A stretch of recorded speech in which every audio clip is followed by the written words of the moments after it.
Good morning, good afternoon, good evening, or good night. Welcome to part C of chapter 9 lecture. We will look at section 9.7, 9.8, and 9.9, the periodic trend. We are still on the periodic properties of element. And so far, we have looked at the trends on atomic radius. All right, atomic radius, just to recap on some of the properties we have looked at. You need to know the trend on effective nuclear charge,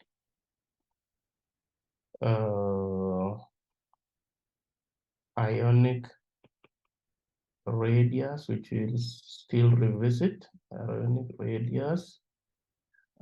In part C, we will look at electron affinities, ionization energy. This is what is remaining. We look at the ionization energy. You need to know the trend on this as well. And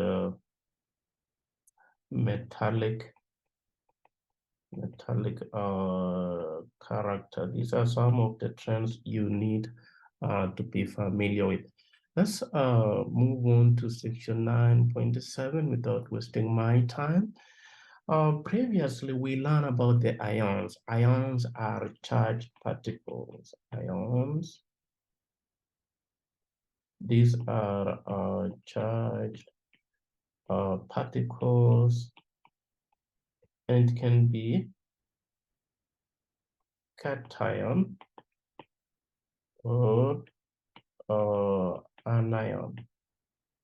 This is positively charged, such as Na positive, or these are negatively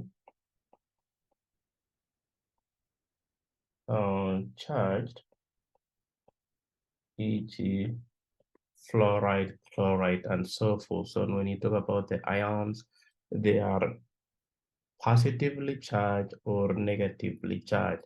In this section, we will look at how to write the electron configuration of ions. And remember, the filling of orbital or sublevel according to increase in energy, electron configuration 1s2, 2s2, 2p6, 3s2, 3p6, 3d10, 4s2, 4p6, 4d10, 4f14, then 5s2, 5p6, 5d10, 5f14, and this means we should have 5 sub-level in energy level 5. So far, what do I have? 1, 2, 3, 4. We should have 5. That's what's meant by the 2 dots here. Then for the 6th energy level, 6s2, 6p6, 6d10, 6f14. It's gonna be, we need 6 sub level in level 6. Now, if we are to write according to increase in energy, you cross out the 1, cross out there, close the 2, close the 2, and then we go to the 3, and then the 3. Let's just stop here and say we join the head of the arrow with the tail, head of the arrow with the tail, head of the arrow with the tail, head of the arrow with the tail, head of the arrow with the tail. And then the sequence will be 1s2, 2, that's what is the arrow, 2s2, 2p6, 3s2, 3p6, 4s2, 3d10. I want you to see what's happening here, that electrons occupy the 4s before the 3D. Most students think that the electrons will occupy the 3s and then the 4s and then the 5 and then the 6.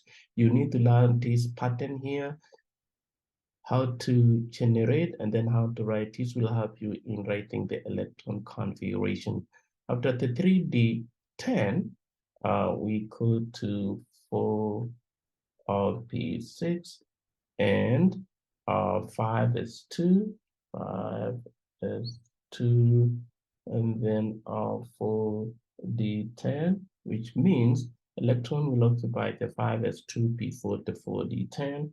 And then after the 4D10 is 5 P6 and 6s2. I'm just going to stop here for the purpose of just using this the filling of orbital or sublevel according to increase in energy. So this has lower energy than the 4D10, 5D6 has lower energy than the 6s2. Electron will occupy the 5. Likewise, what's happening between 4s2 and 3D10.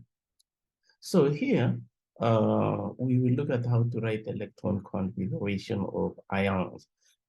For example, here, the aluminum, neutral aluminum has 13 electrons. It's number 13 on the periodic table, all right? And remember, all cations are formed by metal when they lose their valence electron from their valence shell. Aluminum is in group 3, so it's going to lose the 1 electron or 3 electrons, which is the 1 electron in 3p and the 2 electron in 3s2, and this is the electron configuration of aluminum ion. Be careful when you are given an ion, it means it has lost electron.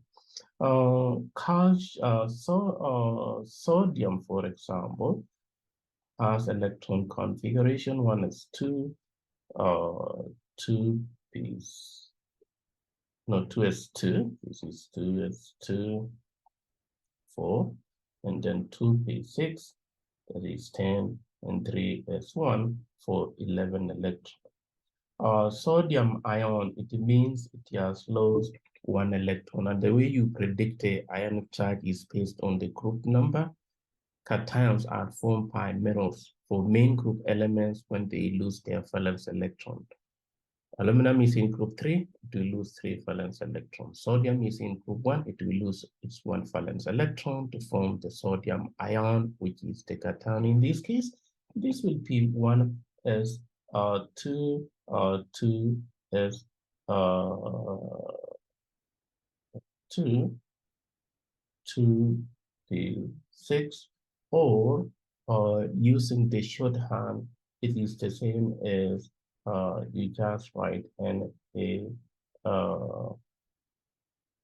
is the same as Na positive, which is the cation.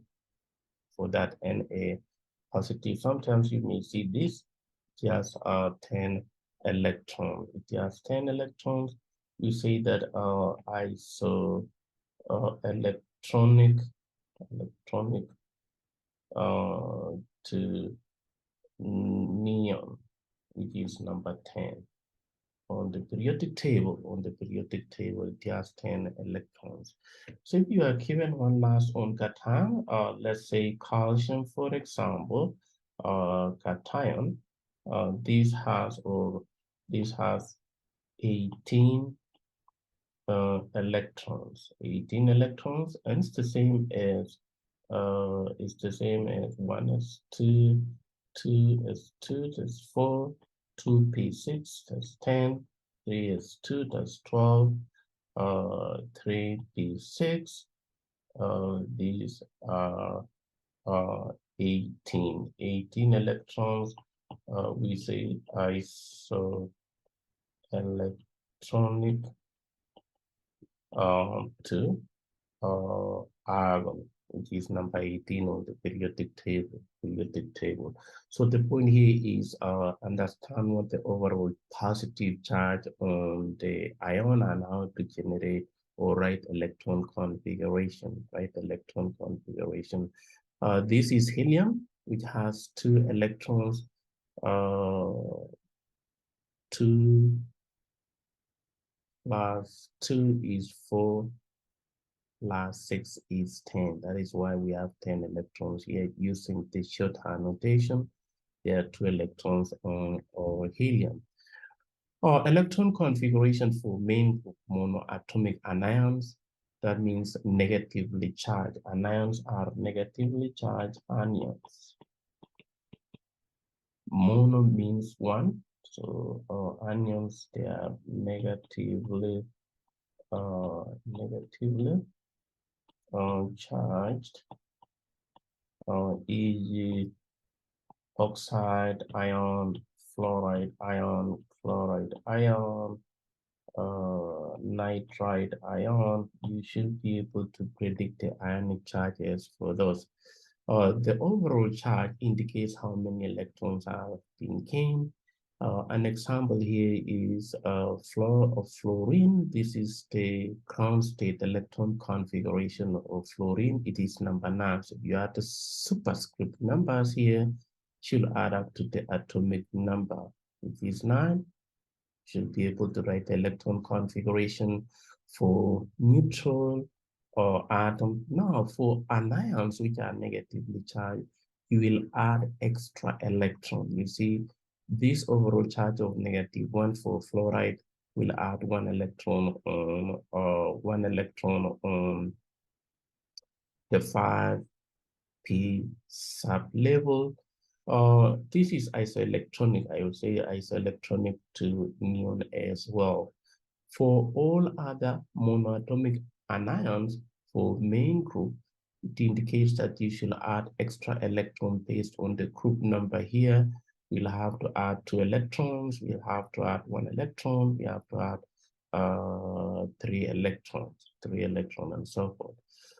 So for cations, the electrons are lost from the highest energy level, N value. Remember, principal energy level.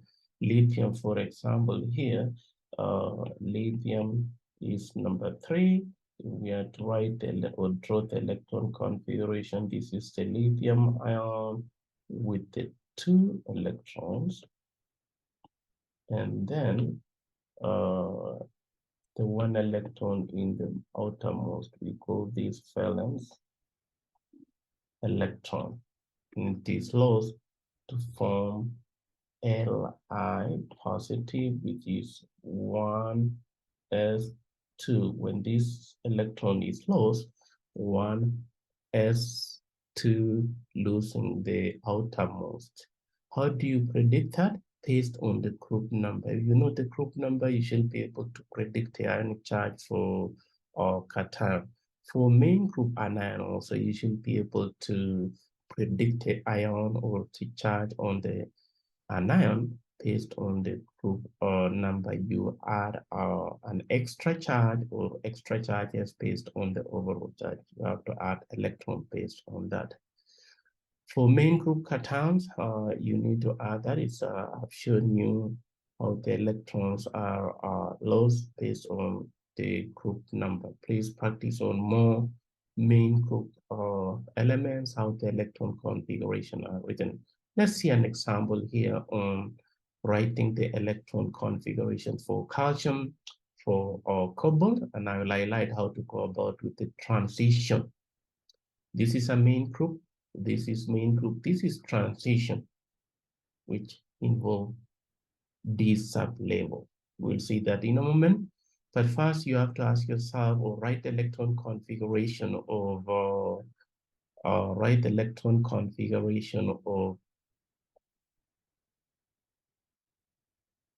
neutral element. In this case, you're wondering how did we end up with this, because it is isoelectronic to calcium. I say electronic to calcium, which means even for the other one, I should go back here and say this should be neon. It should be Ne. All right. So about that for 10 electrons. 10 electrons.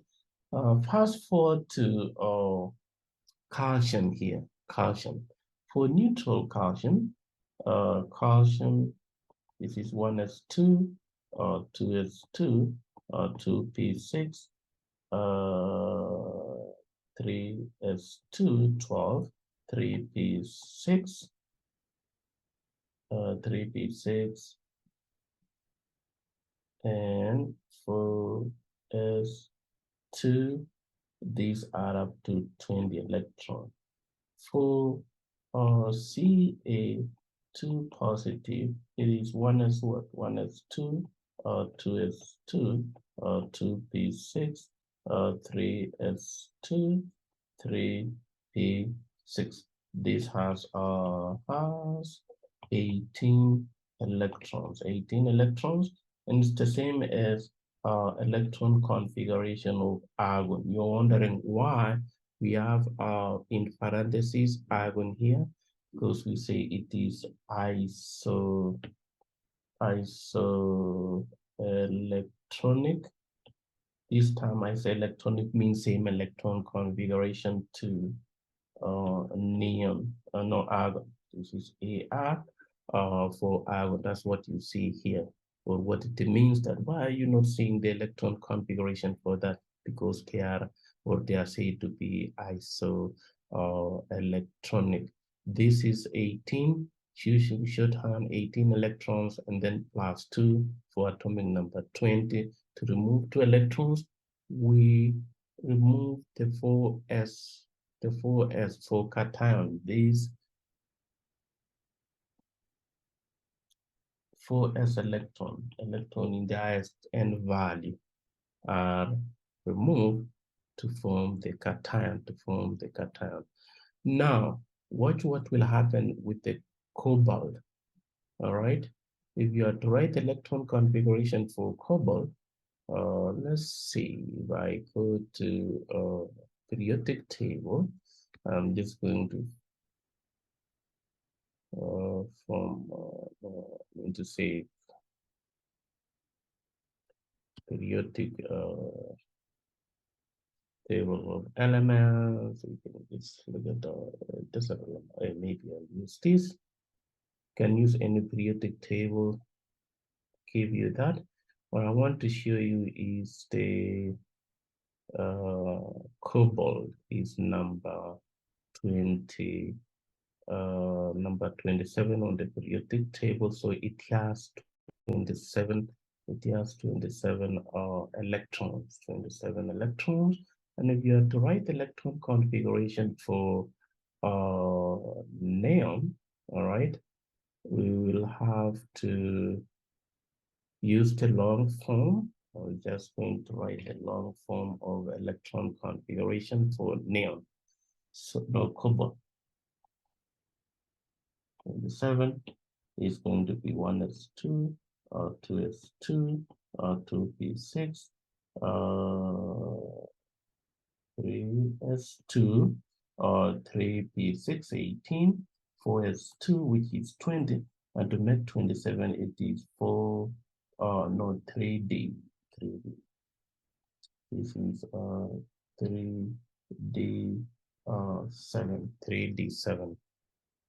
For cobalt positive, it means we have lost 3, removing 3. So here, cobalt CO3 positive, we remove the 4s fast, and then we go to the sub level to remove extra. So at the overall, we should have 3 electrons missing. We have to remove 3 electrons. So this is going to be 1s2, 2s2, 2p6, 3s2, 3p6. The 4s here accounts for the 2 electrons, and then the 3d6. We have removed the 3 electrons or 2 electrons, and the 1 electrons is explained the d6 here. And up to this point, we have 18 electrons.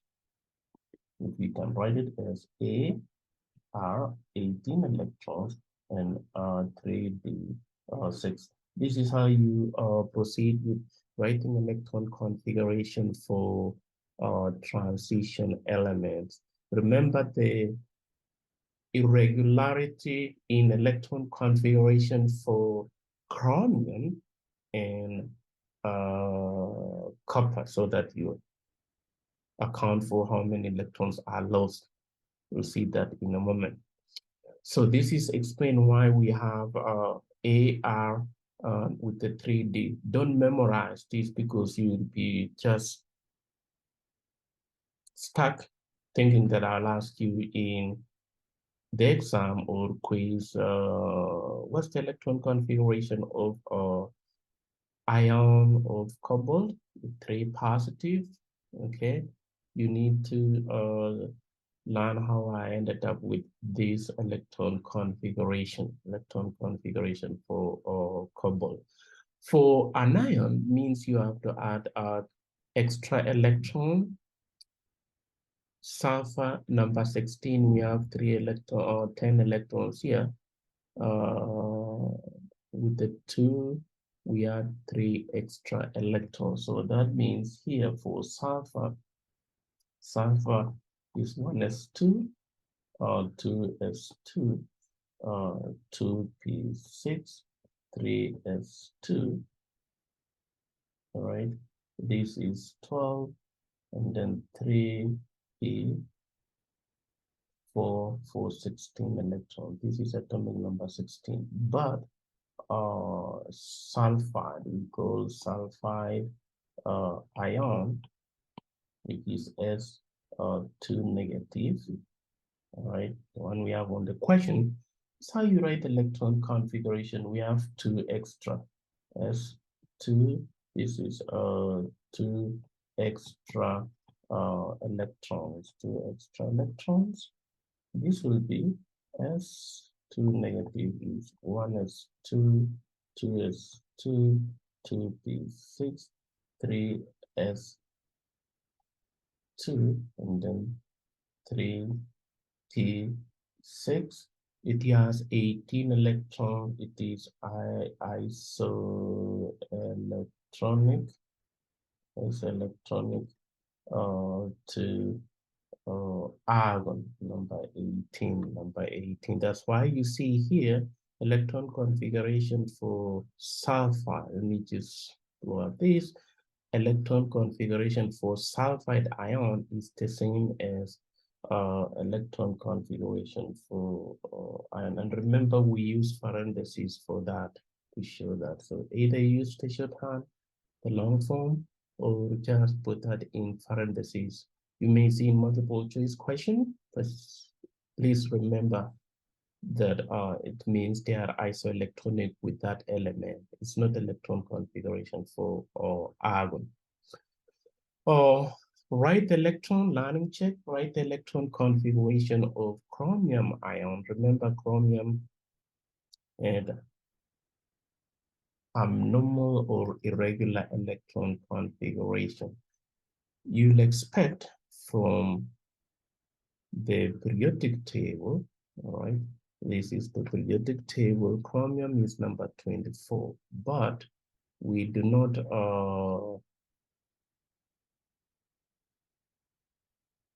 write the normal electron configuration for that. It's for number 24, chromium. This is 24.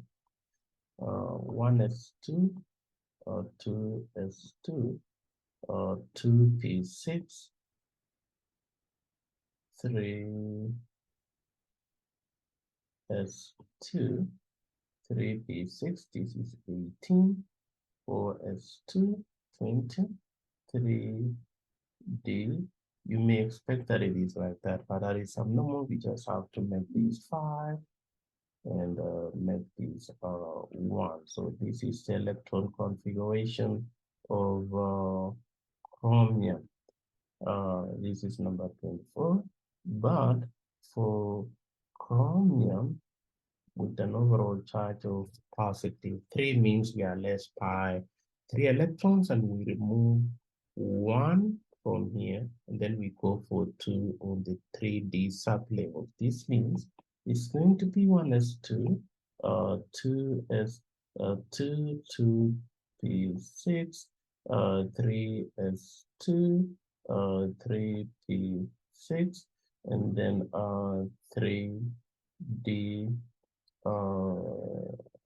move 1 from here and 2 here, so it's going to be 3d3. And if we have 18 here, you can say argon, which has 18 electrons, and 3d3. So both of them are correct, which is what we have. And this either way will work for chromium. For chromium, this is number 35. All right. Number 35. So we have the sublevel we have. I'm just trying to see here. This we have that, and then the 4p6 is the next sublevels. 4p6 is the next sublevel. So we have to write the electron configuration for just dr.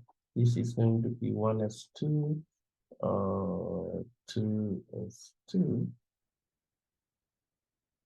2p6 is 10, 3s2, 12, 3p6, 18, 4s2, that is 20, 3d10, that is 30, and then 4p5, 4p5, 435. This is number 35 on the periodic table. But the question is, we want to write the electron configuration for bromide. We call this bromide ion, all right? Call this is bromide ion. Should be able to name them. Bromide ion. So how do you write electron configuration? That means we have an extra electron. So you're gonna add 1 extra electron on this end. And if we are to write argon, this will be argon 18 electrons. I'll take this point right here. We have 18, or if we look on the periodic table for bromine. This is bromine, so we have argon. Go back 1 step, and that will be argon, and here is the sublevel. So here we have argon, and 4s2, 3t10, and 4p6. 4p6. Remember, we have 18 electrons plus this makes up 18, 20, 30, 36. So this has 36 electrons. You should count for all the number of electrons you have in there. So far we have looked at how to write the electron configuration for cation and for anion. I've highlighted this on the learning check, the oxide ion. At this level, you should be able to write the formulas for ions, given the name, or given the name of the formula, you should know what they mean. So oxide means it has extra negative charge of 2. There is oxygen is input 2, oxide has an overall charge of 2. This will have 8 electron in the outermost shell. So we have that extra electrons. We will have the C1s2, 2s2, and 2p6 because of the X, not the oxygen. Please remember, oxide has a charge of -2. So here, this is called the oxide ion. with an overall charge of -2, so 2 extra electrons, 2 extra electrons on the charge, right? Which will give us choice C in that.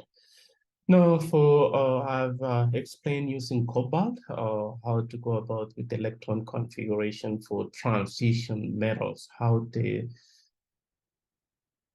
highest energy level first loses electron, followed by the 3D sublevel. This is ion. All right, you have the electron configuration. This ion is number 26 on the periodic table. This is the neutral. So when a transition metal forms cation, they first remove the valence electron. Valence is electrons in the outermost shell, or rather electron with the highest n value. So this will go fast before you remove electron in the lower energy level. So the 2 electrons will be from the n value for here, and this is the electron configuration for ion 2. For ion 3, we go further down and remove 1 extra electron from the D. That's the electron configuration for ion 3. You see, we have lost for ion 3 the 2 electrons and the 1 electron in the 5D, remaining with 5. 1, 2, 3, 4, 5. So the 5 electron in the D sub level, 5 electron in the D sub level. Remember that for ion. Shifting gears to something new, there are 2 terms here which I want you to learn. You can write your own notes, refer to any other resource on defining paramagnetic substance and diamagnetic substance. Diamagnetic or paramagnetic, to start off with this, it means it is attracted towards the magnet, or it's magnetic. Diamagnetic means it is repelled in the magnetic field, or it doesn't get attracted to the magnetic field. How do you know that an element is paramagnetic or diamagnetic? It's based on the electron configuration. Electron configuration that result in unpaired, I've highlighted here, unpaired electron means that the atom or ion will have, remember, it can either be a neutral atom or ion, have a net magnetic field. It will be attracted towards the magnet. We call it, or we say that element or that atom or ion paramagnetic.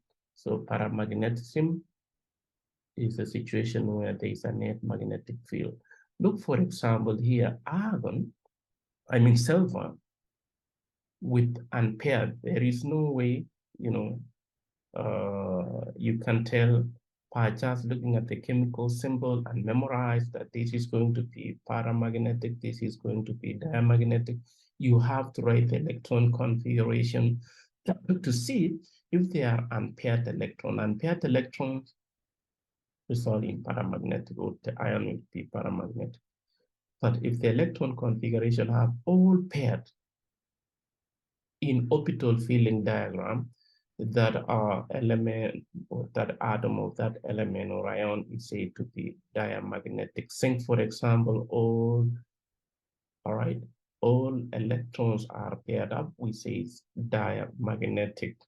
There will be question on this, either you define the word paramagnetic or differentiating diamagnetic from paramagnetic, or maybe you are given a series of elements and you are asked which one of the following is paramagnetic, which one of the following is diamagnetic.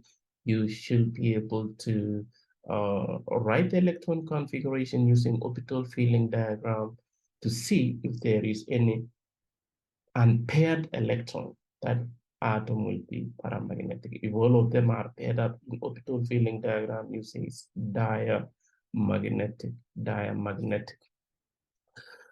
We had seen this before, trend in ionic radius.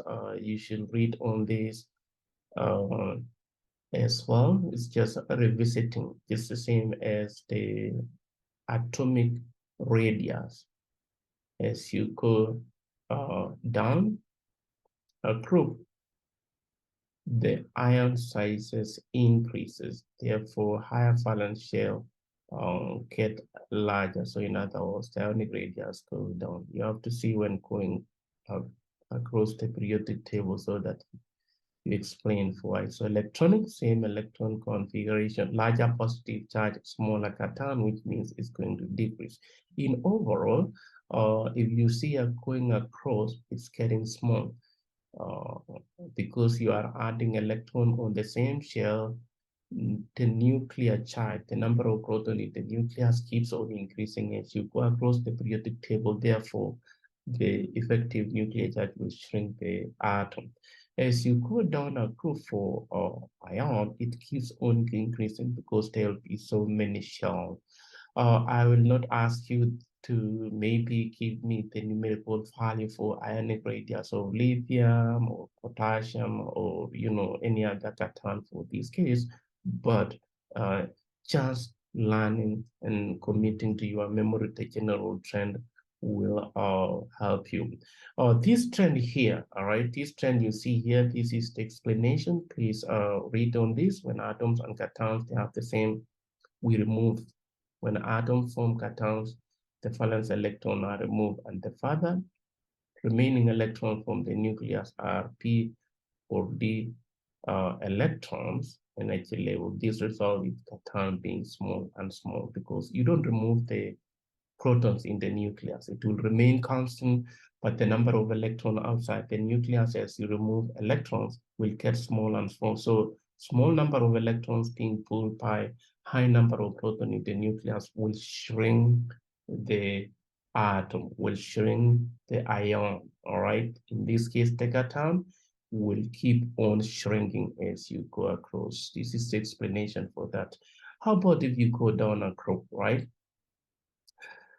Traversing down a group, you are increasing the number of shell, right? So traversing right across a periodic table increase the effective nuclear charge for isoelectronic cations. What do we mean by isoelectronic cations? Means same electron configuration, causing the cations to get small. For anions, if you look at the numbers, it may be the same, 73, 72. It's getting smaller a little bit. You see 103, 99. By just looking at the diagram, you may think that they are the same, but it's getting small as you go across, There's also explanation for this. The trend you see here is explained here that when atoms form anions, that means negatively charged, electrons are added to the valence shell. And the new valence electrons now experience smaller effective nuclear charge than the number of electrons outside the nucleus is higher than the number of protons in the nucleus. Again, the number of electrons outside the nucleus in the valence shell will be higher, or generally the number of electrons outside the nucleus will be higher than the number of protons in the nucleus, resulting in an anion getting larger than the parent atom. So transversing down or going down a group, the energy level keeps on increasing. The number of shell going right, it decreases in effective nuclear charge for isoelectronic anion. Isoelectronic means have the same electron configuration. This is a learning check. In the previous sections, we have seen how the number of electrons and the number of protons affect the size of an atom or an ion. However, we have not considered how the number of neutrons affect the size of an atom. Will you expect isotopes? Remember, isotopes are atoms of the same element having this different mass number as a result of different number of neutrons. We defined this a while back. You need to revisit that. For final comprehensive exam, you may see what an isotope is, but isotopes are atoms of the same element having different mass number. This is carbon 12, mass number 12, carbon 13 with mass number 13. Do you expect them to have different radii? We didn't talk about that. Correct answer for this is C. Carbon 12 and carbon 13 have the same size. It doesn't change. So remember, neutrons does not affect the ionic radius, all right? The atomic radius, it does not affect. It's only electrons and the protons. This is one of the trends.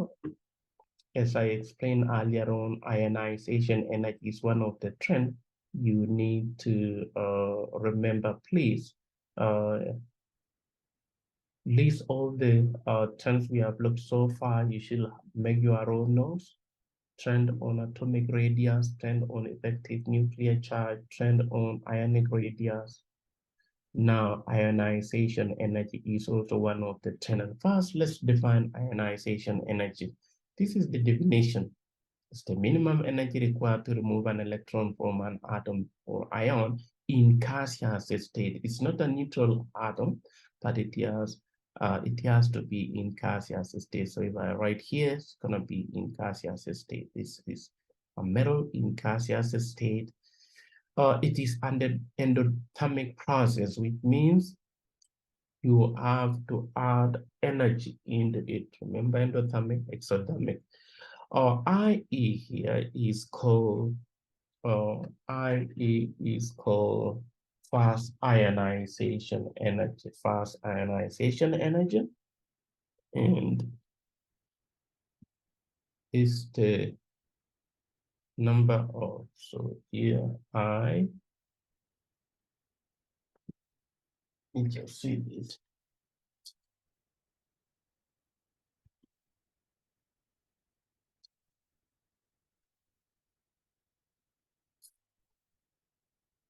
Just checking, sorry about that. I had to put some cheese on the laptop. So here, this is IE, this is ionization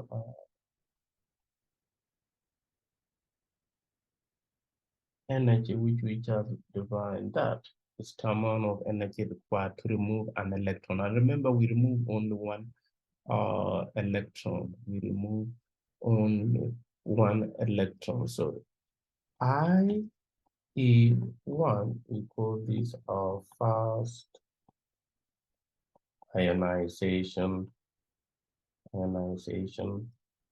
energy. IE2 equals this second ionization energy. This is energy, right? Energy. And IE3 but ionization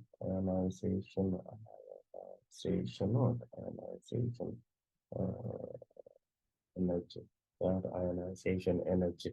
So we see here, it means fast ionization energy. You are removing an electron from a neutral gaseous atom, one electron to form positive one. And then we take the ion now to remove an electron from an already charged ion. We call it second ionization energy. Removing an electron from this species will be third ionization energy. So we name ionization energy based on the number of electrons we remove.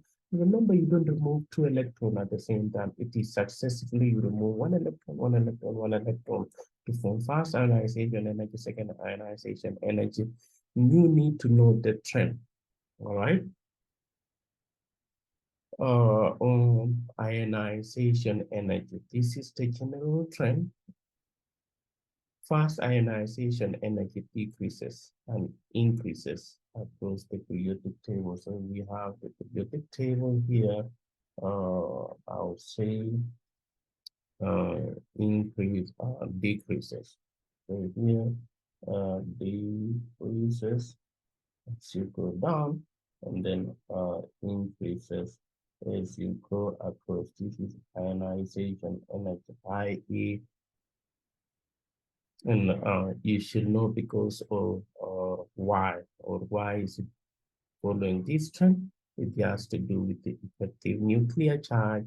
As you go across, the effective nuclear charge keep on increasing, and it's going to be hard to remove an electron.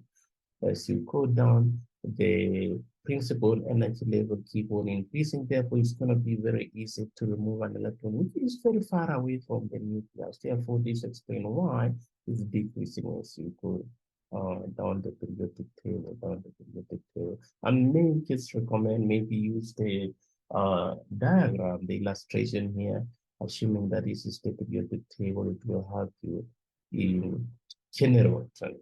And remember, sometimes it may be as you go up, it will decrease as you go up. But as you go down, decrease, it increases as you go up. It decreases as you go down. It increases as you go across the periodic table. It decreases as you go from right to left. Right to left increases. Left to right, it decreases. So you may be asked, we can note the following: have the highest ionization energy, least ionization energy, note the position on the periodic table. So this is the general trend. If you look at going across lithium all the way, it increases. Lithium to neon, where group 8, you see group 8, they have the highest ionization energy. Group 1, they have the lowest ionization energy. The rest of the group will just in between based on the position on the periodic table. It's just a trend. As you go down, it decreases. As you go, it increases. You don't need to remember all these values you have here, but general trend will help you in coming to a conclusion. This explanation for trending fast ionization energy. All right.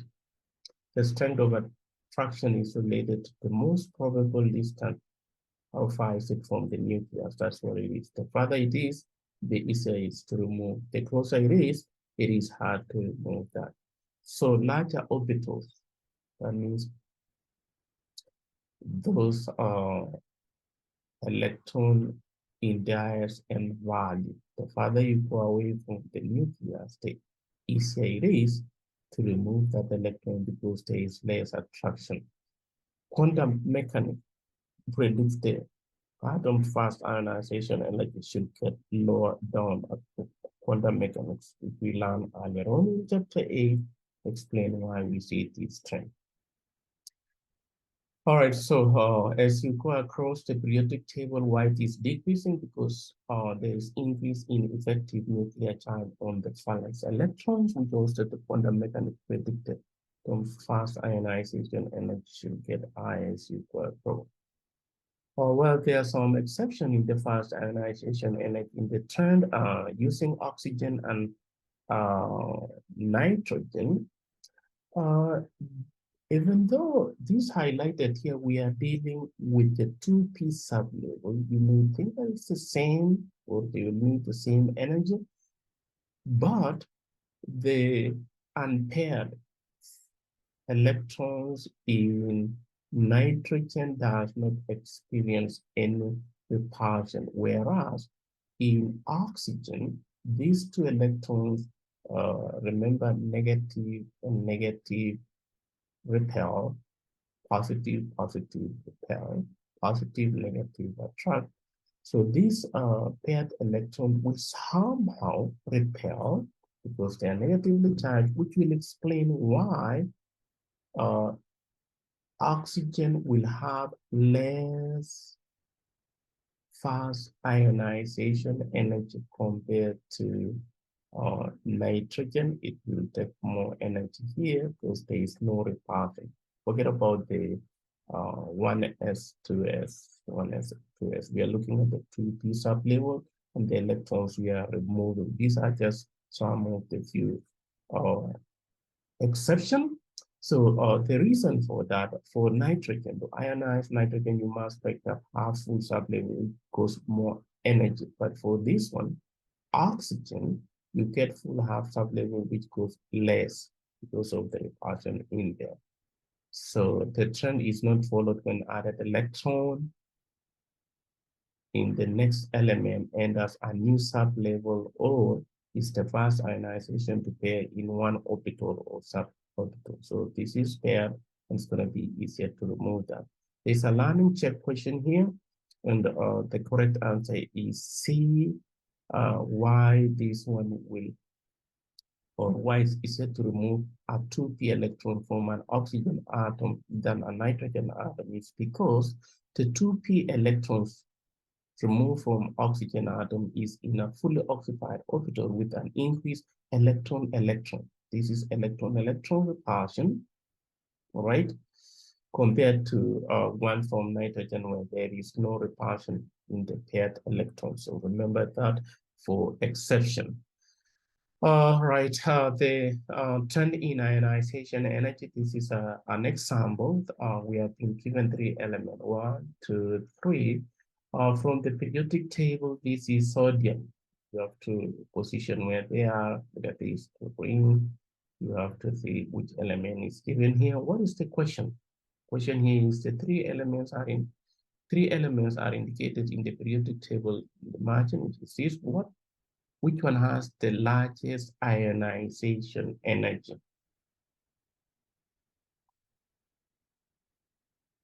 Large ionization energy. How do you look at that? The red puffs here represent sodium, which has one valence electron. The second ionization energy of this element is associated, therefore, with the removal of the co-electron, it will be difficult. So as electron calcium to have two more valence electrons, that sodium should have the largest second ionization energy. So here, largest second ionization energy. I guess probably maybe learning or looking at the trend on the successive ionization energy. If you look at sodium, fast ionization energy, second ionization energy, third ionization energy, it keeps on increasing compared to, this is 6,900, compared to magnesium, 7,000, because of effective nuclear increase in the effective nuclear charge, which explain that. Table or second ionization energy, these are the elements. Fast ionization energy, it increases going across the periodic table. Likewise, second ionization energy, third ionization energy, these are the core electron. These are the valence electron. Fast electron, second electron, and then this is the core going forward. Please remember that a second row element has the largest jump between its third and fourth ionization energy, which what is that element? It is the boron. You have to look at that, so given that the boron have that. Let's see. Based on what you have just learned, ionization energies explain why valence electrons are removed. More important, co-electrons. The question here is based on what you just learned about ionization energies, explain why valence electrons are more important than the co-electron in determining the reactivity and the bonding in atom. In the next chapter, we will talk about the bonding. You will learn that chemical bonds are formed by atoms using their valence electron. That is the importance. Therefore, losing electron to form a bond or sharing to form a bond has to do with involve transfer. Remember, ionic bond cation are cation compounds are formed as a result of transfer of electrons, sharing of electrons. We will talk about more on chemical bonding, which involve the use of valence electrons. So on ionization energy still, which one of the following correctly represent the third ionization energy of gallium? Remember, third ionization, removing the third electron. This is fast ionization energy. No, this is electron affinity. We'll talk about that. We are not adding here. We are not removing here. We are adding electron. And this equation even doesn't make sense. That's what it is. This is fast ionization energy. This is third ionization energy because you are removing an electron from already positive charge. This is third ionization energy. This does not, this is electron affinity. This is fast ionization energy. This is second ionization energy, fast ionization energy. Third ionization energy. The correct answer is C. Read more ionization energy. Dash have the lowest fast ionization energy just using the group main group element using the periodic table. You should be able to answer questions like this. These alkaline metals, these are group 2 transition, you know where they are. Halogens are group 7. Alkali, these are group 1, group 8.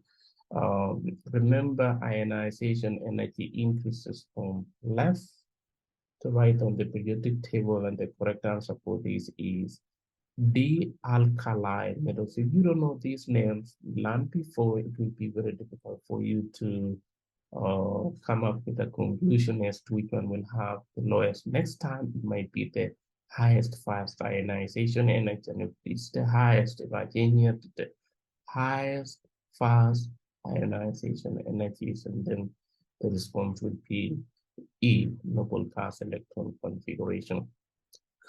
Lastly, not lastly, second to last is turn on electron affinities. Section 9.8, what is electron affinity?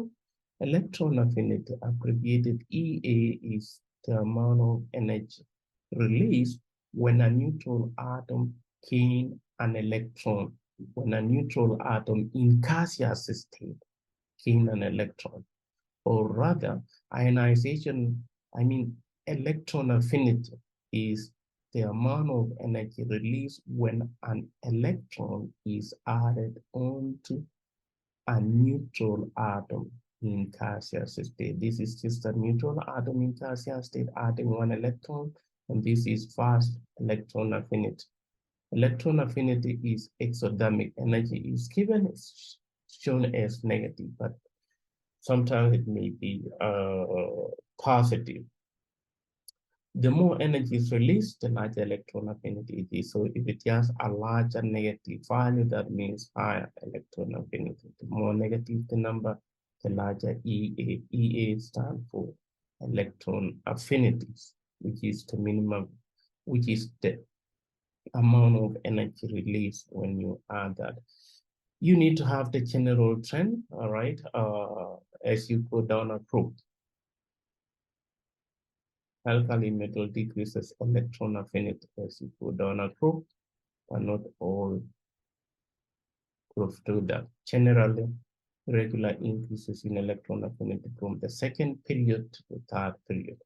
But overall, generally increases across the periodic table. So if I'm to write here the EA, if I have here electron affinity, and this is my periodic table, will have increases across. So this is increases across the periodic table, right? More negative, as you call, and decreases as you go up.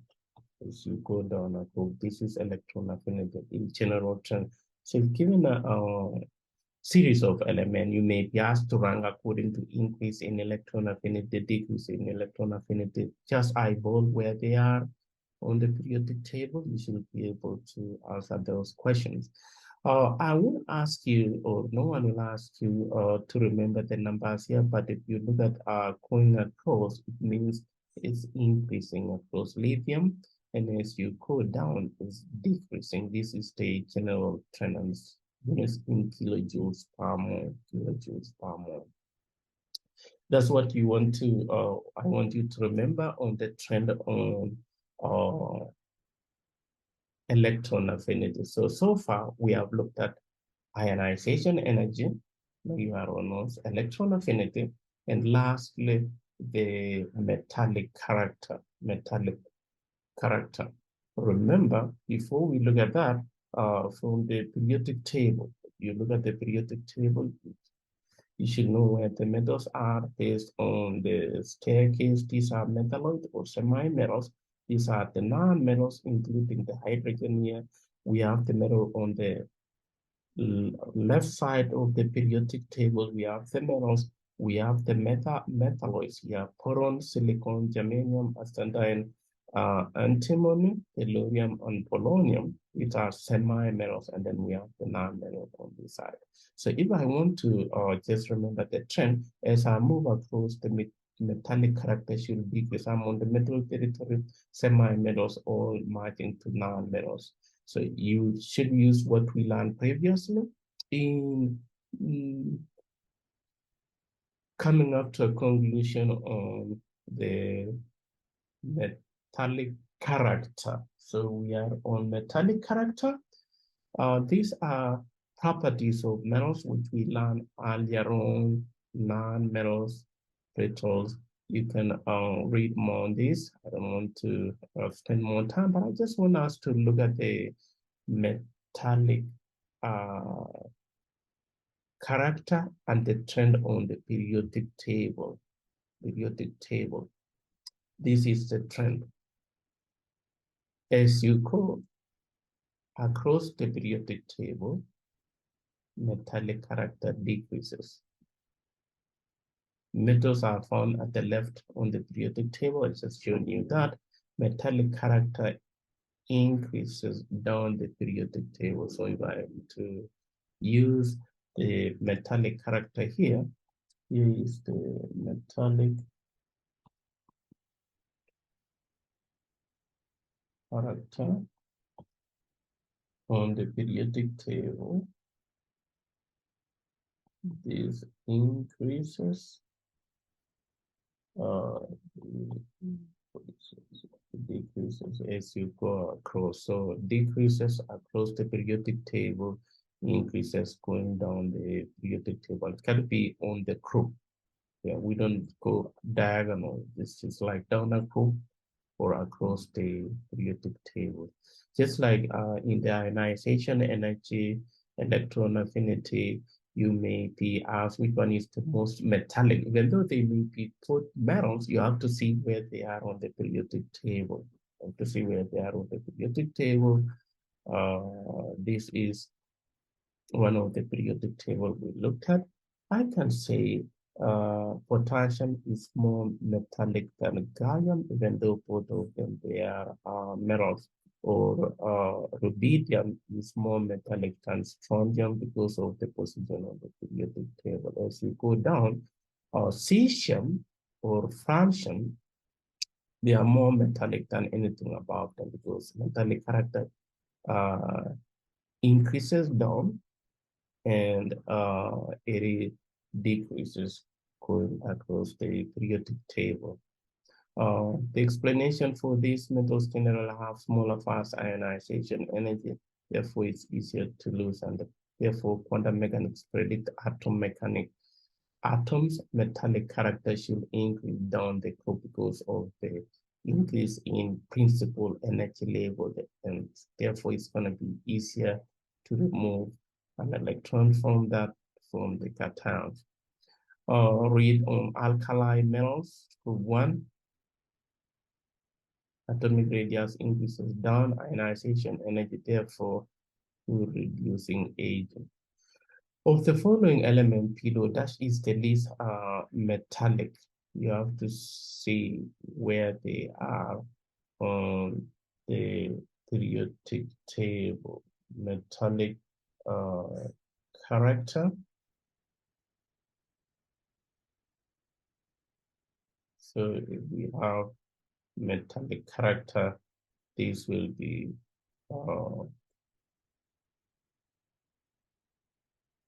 the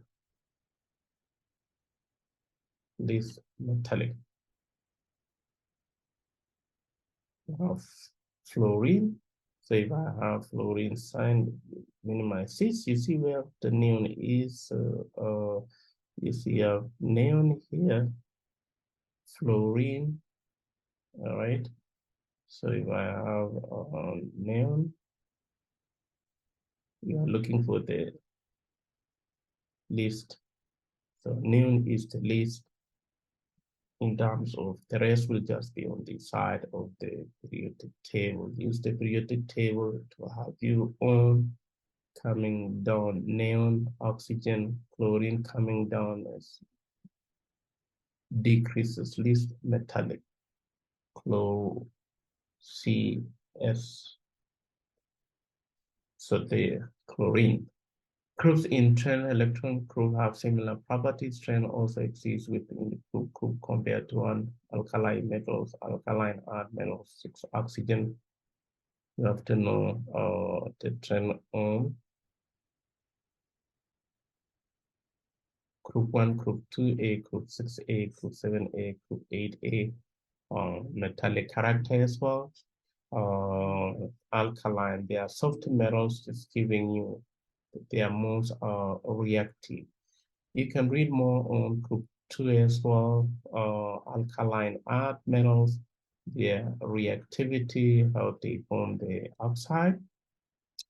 Will you expect rubidium metal to be more or less reactive in further compare? Rubidium is way low, it will be more reactive because metallic character increases down a group, which means rubidium will react more than potassium. It's easier to lose electrons. Flame test, we talked about this in the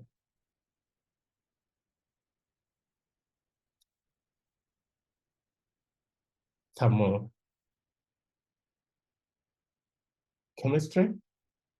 in the sense that different elements emit light characteristic wavelength, which you see it as either red, orange, or violet, depending on where the electron is residing for releasing the energy. This also explains this, just give us an idea of where they are in terms of the energy being released when an atom gain energy or electron in an atom gain energy, making the atom excited. And when the electrons drop down to ground state, photon emitted depends on the shell where it is dropping to. You can see it as red or blue, as red or blue. Alkaline earth metals, this is just properties of alkaline earth metals. You can see also they are not as reactive as group 1, even though they readily react with water, which is calcium, but beryllium does not react with water. Magnesium react, forming the steam. You see here magnesium, you have to increase your start.